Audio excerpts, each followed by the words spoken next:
Let's speak to Kevin Hatchard now. All right, Kev? All right, Kev. How are we, chaps? Well? Yeah, good, Kev. Good. Look, obviously a big night.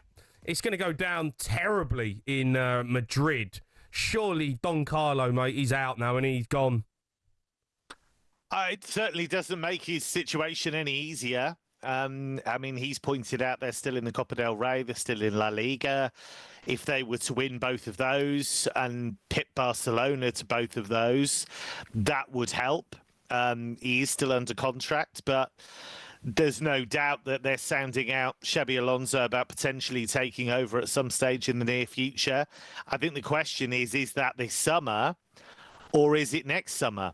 And it's further complicated by the fact, actually, that Brazil would still like Carlo Ancelotti to take charge of the national team. But if that's going to happen, they would want that to happen in June before some World Cup qualifiers. Mate, I'm going to be honest, Kev. He's got to go, Carlo. I love him. He's been unbelievable. But this Real Madrid team's terrible. The players that they've got, mate, they're terrible. They're awful. I've watched them all season. I think they've not hit the... Yeah, I think the thing is, we're not that far away from when they won La Liga and they won the Champions League. No, I know. So, they signed Mbappe and got worse. Yeah, I think it's more... Personally, I would agree with you. They're not quite right. And Arsenal, I think, exposed the flaws in that team. I would point to the injuries they've had defensively. I think Carvajal being out's been really big for them leadership-wise. Alaba's only just come back. Eder Militao's been out with an ACL all season.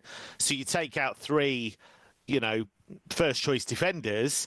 That has a knock-on effect because they've been playing Fede Valverde at right-back. Fede Valverde would normally be in midfield. So...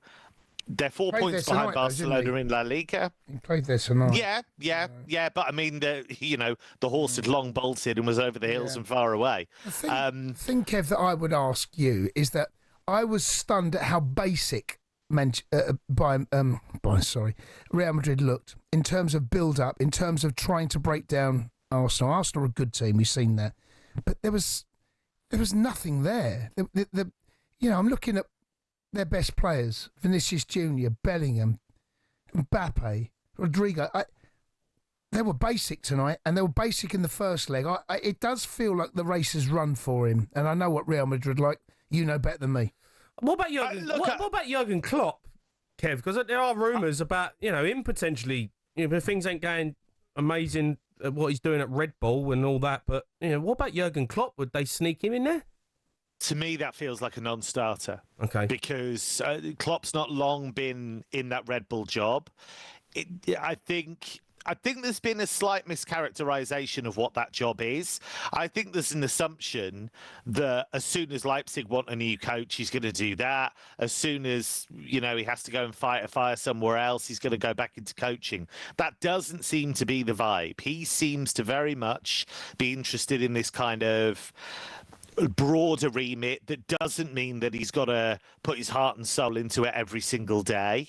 And he doesn't seem to be rushing back into coaching. But he's an enormous name and he's always going to be linked with these big jobs. The other thing as well is that he's always said, and he might have changed his mind, you never know, but he's always said, if I don't speak the language, I don't really feel comfortable coaching in that country if I'm not able to communicate in the way that I like to. So unless his Spanish has suddenly been ramped up with him staying in Mallorca quite a lot, then I would think that's not a job he's rushing to. So for me, if they decide to part company with Ancelotti, I would think Xabi Alonso is top of their list.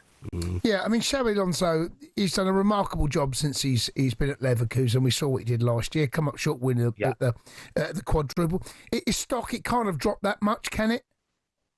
No, they're very much still enamoured by him. They still believe that he is somebody that could command respect among players, that could get a real tune out of the players that they have.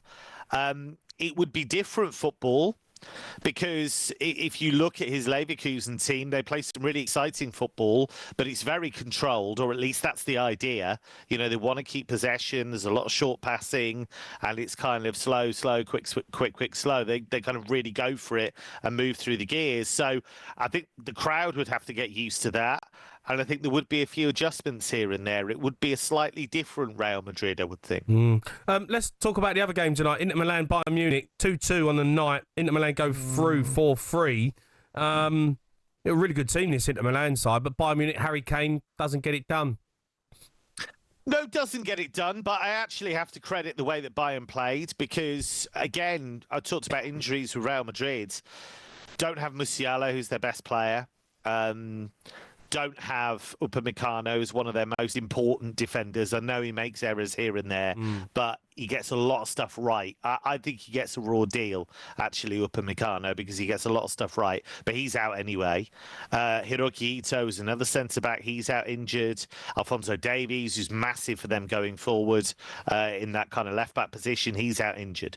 So they gave that a proper go against an Inter team that I think can win it. That I think is really well balanced. Elise, by the way, was outrageously good again. I mean, he has been phenomenal since getting to Bayern. So much of their attacking play goes through him. Kane scored a very good goal that got the tie level. And then Bayern got caught out on a couple of corners that were very well taken and very well finished. So they pushed it hard. Even got an Eric Dyer goal. That was his first in 2.5 years. Dyer, it's like rolling back. It's like back 2012 in the Premier League at Spurs. That's it, Tottenham Old Boys Club, but they couldn't quite get there. So, now winning the league for them is a non-negotiable. They've got to see that through. I think they will, although they made pretty heavy weather of it in the last few weeks, actually. But I think they will do it. And I think that's pretty much what was expected. I think Bayern said to Kompany, you have to win this the league. The Champions League, let's see how far we get. But we know it's early days in this rebuild. Kev, we've seen all four sides now. Obviously, Jay and I have watched mostly PSG because they played Villa last night and Arsenal over Real Madrid. We had an eye on Bayern Munich. We saw Barcelona last night. But of the four sides that are left in it now, and now we know who's playing who and who home and away first, who is your favourite? I still think Inter can win it. I still like them to win it because of the balance they have. I think they'll be quite a difficult matchup for Barcelona because I don't rate Barcelona defensively. I think, although individually, like Pau Cubarsí for a teenager is an unbelievable defender, but I think as a unit they let you play. And I just think, even though Inter aren't the quickest, I think the way that they bring teams onto them and counter, I think that's quite a good stylistic matchup for Inter. And I thought Barcelona wobbled actually in Dortmund more than expected. They had a good go at messing that up last night, to be honest. But look, I say this, but the beauty of the Champions League is that actually Yamal, Lewandowski and Rafinha could just click and go bang, bang, bang, and then it's all over. So I feel like Inter can knock them out. It's the same with PSG Arsenal, actually. That's fascinating. Any Arsenal fan, by the way, and this isn't a dig, but I genuinely think any Arsenal fan who says we beat them in the league phase is irrelevant. Different team. Completely irrelevant. It's a completely different vibe. It's a completely different confidence level. They've changed the way they play since then to some extent. And it was the league phase, and Paris kind of thought, well, we can take a defeat here and kind of cruise through. And it nearly didn't work out that way. But junk that game, forget that, that's gone. But the way they've played over Real Madrid, very, very impressive. I've said to you guys before, and I still believe it, I think Arsenal are the best out of possession team in the world. That's the real challenge for Paris. Can they break them down over the two legs? Just quickly, there was a bit of a fury after the game, Bayern Munich game. Someone shoved the ball boy. What happened? Yeah, so Josip Stanisic, this is the Bayern defender, got frustrated because he wanted to get the ball quickly, and the ball boy kind of chucked it away from him at the last moment, and the ball boy was sat on a stool and he pushed him off it. So bad luck, really not good. Can't be doing that. So yeah, that was not good at all. Whether there'll be any punishment for that long term, we'll see.